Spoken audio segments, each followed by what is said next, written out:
A fourth Senate Republican called out, to a degree, President Trump for pushing China and Ukraine to investigate his domestic political rival, Joe Biden. Senator Rob Portman of Ohio told the Columbus Dispatch, quote, "The president should not have raised the Biden issue on that call, period." Mild, sure, but most Republicans remain unwilling to say anything at all. When Utah Republican Senator Mitt Romney criticized the president's request, President Trump attacked him repeatedly.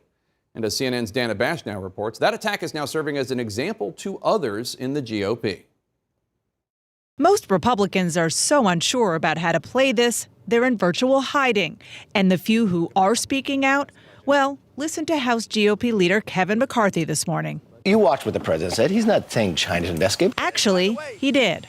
Listen. China should start an investigation into the Bidens. Some Republicans tried to explain that away with a different tactic, deflect, claiming Trump was just kidding. Well, I doubt if the China comment was serious, to tell you the truth. CNN contacted more than 80 GOP congressional offices about the president inviting China to investigate his political rival. Barely a handful responded, most notably Mitt Romney, who said the president's brazen and unprecedented appeal to China and to Ukraine to investigate Joe Biden is wrong and appalling. In response, the president went after Romney, calling him pompous and a fool, clearly intended as a warning to other Republicans weighing whether to speak out. It didn't stop Maine's Susan Collins, who did criticize the president, which plays well with Democrats she needs to win re-election in her blue state. She said the president made a big mistake by asking China to get involved in investigating a political opponent. But she also echoed Trump's loyalists, pummeling the House Democrat leading the impeachment probe. The chairman of the House Intelligence Committee misrepresented and misled people about what was in the transcript. Mitch McConnell, also on the ballot in 2020, is raising money for his Kentucky race with a promise to protect the president. All of you know your Constitution. The way that impeachment stops is when a Senate majority, with me as majority leader. McConnell's campaign aides argue that impeachment is galvanizing the GOP base as much as the 2018 Kavanaugh nomination fight, which contributed to several Democratic Senate defeats. Colin Powell, never a Trump fan, all but called Republicans cowardly. They need to get a grip. And when they see things that are not right, they need to say something about it. Some Republicans, like Rob Portman of Ohio, are now starting to follow a roadmap laid out by Fox's Tucker Carlson, who penned an op-ed admitting the president should not have encouraged a foreign leader to investigate his political opponent, but said that is not an impeachable offense. One GOP lawmaker told me today that, like Rob Portman, he thinks the president's call to Ukraine's leader and comments about China were, quote, totally inappropriate. But he also told me he isn't ready to say that publicly yet, Jake, because he knows that he's not sure. He said if there's, quote, another Jack in the box out there. So he's reluctant to go too far in defending the president. And he told me a lot of his colleagues tell him that they agree. All right, Dana Bash, thank you so much. Jen Psaki, let me go to the quote that we heard in that piece from a campaign consultant for Majority Leader Mitch McConnell, who's on the ballot next November. Quote, "No issue has motivated Republican donors like this since Kavanaugh, the Supreme Court battle over Brett Kavanaugh." Are you afraid of that? I mean, I know you support impeaching the president, or the investigation at least. Are you afraid on behalf of Democrats that this actually might galvanize the Republican base? I'm certain it will galvanize a portion of the base, but it's important to remember that McConnell is running in Kentucky. He is up for re-election, as you mentioned, in 2020. That's a state where Donald Trump is incredibly popular.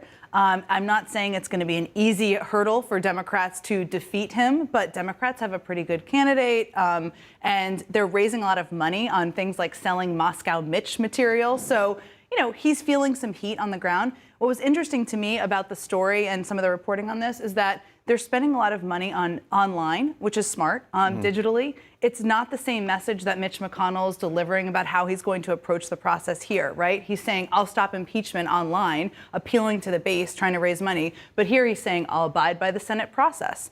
That's probably smart politically. I don't know if he'll get caught up in that. But long story short, I'm not scared. Mitch McConnell is running in a very red state. He has to keep that in mind. If he wants to keep the majority, be the majority leader, he needs to keep his seat as well. And Chairman Rogers, let me just ask you, it doesn't really seem to me to be all that difficult to say that no politician should be able to lean on a foreign country for an investigation into their political rival. This is not some crazy revelation. I mean, that would just be complete chaos and the end of free and fair elections in the United States. And yet we only have 4 Republican senators out of 53, is it, that are even willing to acknowledge that that's wrong. Yeah. Well, I think they're probably internally acknowledging publicly, it's wrong, though. and Publicly, yeah. Trying to figure out a way to communicate it. And I think they would be wise to come out and talk about, hey, listen, we think this behavior is inappropriate, and we're going to talk to the president about it. We think he ought to go in a different way, and then go off onto their positive message of all the good things that are happening. I think there's a way for them to do this. I don't think being silent for much longer is probably a good path for them. They will get questions back home. They're going to get questions here. You might as well take it on head on. And again, you don't have to throw the president under the bus if you're one of those Republicans. You just have to say, hey, this particular activity and this particular his expression to do these things, which by the way, I think are terrible and completely inappropriate. Yeah. They ought to be able to have some version of that so people understand, listen, we don't think this is appropriate. It shouldn't be the norm. It's not something that we're going to say is okay in the future. And we'll take up those discussions with the president, trying to steer him in a better direction. And you see another thing, another phenomenon, as Dana noted in the PCC, Republicans either just outright denying that President Trump said things that he is on camera saying. Yeah. Kevin McCarthy saying, well, he didn't call for China to investigate the Bidens. That's like almost a word-for-word quote. Right. And then you have all these other people saying, oh, I think he was just joking. There's no evidence that he was joking. Yeah, I mean, I tend to believe that treating people like they're morons is not the best strategy. Just in general, as Republicans are crafting their messaging, it's a little alarming when like Tucker Carlson is out there with the best messaging we have seen yet for Republicans, which is to say that the president should not have done this. We need to have free and fair elections, and you need to behave like we have free and fair elections, but this isn't worthy of impeachment. That's the Tucker Carlson line. It is the best one that anyone has come up with so far, but I think this gives you an insight into how terrified members of Congress are from the president's party of the president. I mean, Mitt Romney came out there and said this behavior was appalling, and the president lost his mind and spent the weekend tweeting at Mitt Romney while Mitt was at a pumpkin patch with his grandkids, like living his dreams. So I think there are a lot of Republicans who are legitimately afraid of that tweet. They're afraid of what it's going to do to their fundraising. They're afraid of what it's going to do to the base, and that's part of the reason that we've seen this silence so far. So Republicans who dismissed the president's request to China as a joke, like Marco Rubio, have now been tweeting this. This is what Senator Rubio tweeted earlier today. POTUS asking China to investigate Biden is wrong, but it isn't going to happen. How can he assert that? Why? I don't understand. Where does he get that? Where does he get that from? So that's now the fourth approach that they've said. First was he's joking. Second was the Democrats are partisan. Third was, well, it's okay. And now it's just not going to happen. I think what you're seeing is the fact that they simply just don't have a strategy here, a coherent strategy. Compare this to the Democrats right now, right? You have Nancy Pelosi and Adam Schiff doing press conferences alone with a very targeted, very narrow message for where they're going. The Republicans are just sort of all over the place because, again, as Sarah said, they are just afraid of the president. He has a stranglehold on the party. And I think, frankly, what you're seeing is the death of the Northeastern moderate and sort of the voice within the Republican Party that would have challenged a president 20 years ago, just not there anymore.